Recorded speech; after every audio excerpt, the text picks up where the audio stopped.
जब पूरी दुनिया शोर मचा रही थी, जब भीड़ क्रोधित थी, जब सैनिक चिल्ला रहे थे और जब काठ के क्रूस पर दर्द चिल्ला रहा था, तब एक भी आवाज नहीं आई। वह थे यीशु और वह चुप थे। क्या यह खामोशी कमजोरी थी या यह सबसे महान शक्ति का प्रमाण था? आज इस रहस्यों को जानेंगे कि क्यों यीशु ने चुप रहने का चुनाव किया जब वह बोल सकते थे, अपने शब्दों से 4 दिनों को मुर्दों को जीवित कर सकते थे, और जब वह एक वाक्य से अपने शत्रुओं को गिरा सकते थे, जब वह स्वर्गदूतों की सेनाओं को बुला सकते थे, तब भी वह चुप रहे। आइए हम बाइबल के वचनों के गहराइयों में जाएंगे और उस रहस्यों को जानेंगे कि यीशु क्यों चुप रहे। जैसा कि लिखा है यूहन्ना 1:1-3 में, आदि में वचन था और वचन परमेश्वर के साथ था और वचन परमेश्वर था। यही आदि में परमेश्वर के साथ था। सब कुछ उसी के द्वारा उत्पन्न हुआ और जो कुछ उत्पन्न हुआ है उसमें से कोई भी वस्तु उसके बिना उत्पन्न न हुई।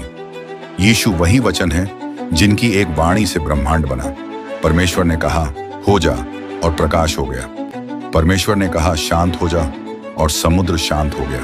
परमेश्वर ने कहा बाहर आ जा और मरे हुए कब्र से बाहर आ गए। लेकिन क्रूस पर जब वे सबसे अधिक पीड़ा में थे, उन्होंने कुछ नहीं कहा। यह चुप्पी कोई इत्तेफाक नहीं थी, यह परम उद्देश्य था। जैसा कि लिखा है यशायाह 53:7 में, वह सताया गया तो भी वह सहाता रहा और अपना मुंह न खोला।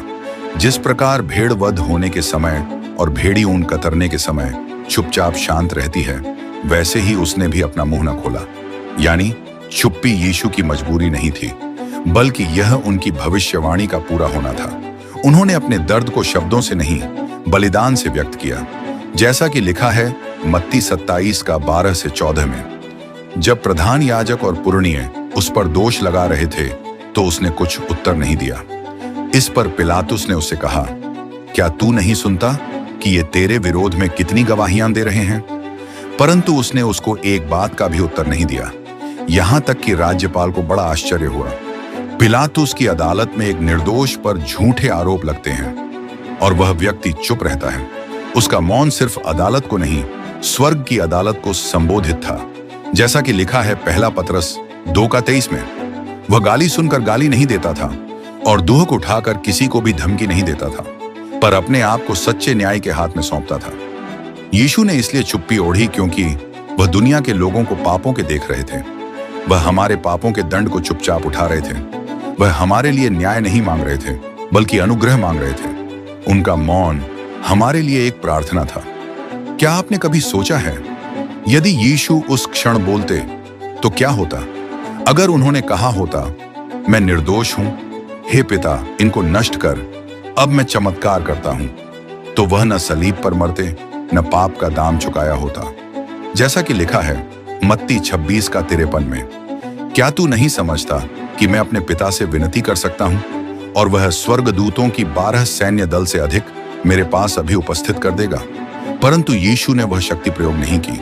वे चुप रहे ताकि हम बोल सकें, मैं उद्धार पाया हूं। जैसा कि लिखा है लूका 23:35-37 में, लोग खड़े खड़े देख रहे थे और सरदार भी उपहास कर करके कहते थे, इसने औरों को बचाया। यदि यह परमेश्वर का मसीह है और उसका चुना हुआ है तो अपने आप को बचा ले। सिपाही भी पास आकर और सिरका देकर उसका उपहास करके कहते थे, यदि तू यहूदियों का राजा है तो अपने आप को बचा। यह शैतानी चुनौती थी, परंतु यीशु ने वही किया जो उन्होंने मरुभूमि में किया था। उन्होंने चुप्पी से उत्तर दिया। उन्होंने चुप रहकर हमारे लिए दया को चुन लिया। यह मौन कोई डर नहीं था, बल्कि यह परमेश्वर का सबसे सर्वश्रेष्ठ प्रेम था। क्या आपने कभी सोचा है, जब यीशु क्रूस पर चुप रहे तब स्वर्गदूत क्या कर रहे थे? वही जो उन्होंने गतसमनी में किया। जैसा कि लिखा है लूका 22:43 में, तब स्वर्ग से एक दूत उसको दिखाई दिया जो उसे सामर्थ्य देता था। जब यीशु चुप थे तब स्वर्गदूत उनके मौन बलिदान को सम्मान दे रहे थे। अब सवाल यह है, क्या हम आज यीशु की उस चुप्पी को सुनते हैं? यह चुप्पी हमें बुलाती है पाप से लौटने के लिए, अपने जीवन को परमेश्वर को सौंपने के लिए, मौन प्रेम को समझने के लिए। जब परमेश्वर चुप हो तब वह सबसे ज्यादा बोल रहे होते हैं। यीशु का मौन हमें यह सिखाता है कि चुप रहना हमेशा कमजोरी नहीं होती। कभी कभी खामोशी सबसे ऊंची आवाज होता है। परमेश्वर का मौन हमारे उद्धार की राह बना है। जब यीशु ने चुप रहकर हमारे लिए मरण चुना और उन्होंने हमें जीवन दिया। आज क्या आप उस मौन को सुन सकते हैं? क्या आप यीशु के उस प्रेम को महसूस कर सकते हैं जो शब्दों में नहीं बल्कि क्रूस पर बहाए गए लहू में प्रकट हुआ? अगर हाँ, तो अपने जीवन को उन्हें समर्पित करें, क्योंकि जब वह चुप थे तब उन्होंने सबसे ऊंचा प्रेम प्रकट किया। जब दुनिया बोल रही थी तब यीशु चुप थे, ताकि आपका नाम स्वर्ग में पुकारा जा सके। वह इसलिए चुप रहे ताकि हमारे पापों की सजा को बिना एक शब्द कहे खुद पर ले सकें। क्या आप आज उस मौन प्रेम का उत्तर देंगे? अगर आपका दिल छू गया है, अगर आपको लग रहा है कि यीशु ने सचमुच आपके लिए चुप्पी ओढ़ी, तो आज इस क्षण को खोइए मत। अपने हृदय को खोलिए, अपने घुटनों पर झुकिए और बस इतना कहिए, हे यीशु, मैं जानता हूं कि आपने मेरे लिए चुप्पी ओढ़ी। मैं अपने पापों से मन फिराता हूं और अपना जीवन आपको समर्पित करता हूं। मुझे बचा, बदल और अपने संग चला। यीशु ने क्रूस पर कुछ नहीं कहा, क्योंकि वह चाहते थे कि एक दिन आप बोलो, आप मेरे उद्धार करता हैं। अगर आपने यह प्रार्थना की है तो कमेंट में लिखो, यीशु, मैंने आपका मौन प्रेम स्वीकार किया है। हम आपके लिए प्रार्थना करेंगे। आप अकेले नहीं हो और यह मौन अब उद्धार की सबसे ऊंची पुकार बन चुकी है। परमेश्वर आप सभी को आशीष दें। जय मसीह की।